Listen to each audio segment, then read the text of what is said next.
Doncs estem amb la Emma Mata, que ha estat la MVP sec del partit d'avui entre el Manyanet Sant Andreu i el Casp. Bueno, una llàstima perquè heu començat molt bé, Sí. però a mica que avançava el partit deies s'anaven ficant més, han acabat donant-li la volta i ha acabat guanyant d'11. Jo crec que heu notat també que us faltaven jugadores avui i us ha faltat rotació, no? Sí, sí. Sí, totalment d'acord. El partit se'ns ha anat sobretot en els últims minuts de partit, ha estat una llàstima i també això que al final ja es notava el cansanci de les jugadores perquè al final hem sigut només 7 i s'ha notat a la rotació. Què és el que més t'ha agradat d'aquesta experiència a la Copa aquest any?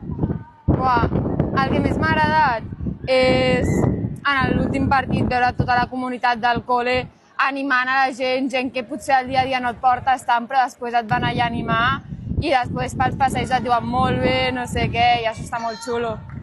Era el primer cop que jugues la Copa? Bueno, l'any passat em vaig apuntar però em vaig lesionar, o sigui, sí.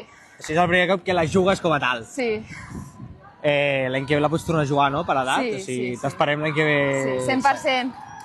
Doncs res, Emma, enhorabona pel partit. Merci. Una llàstima la derrota, però ens veiem l'any vinent. Clar que sí. Merci.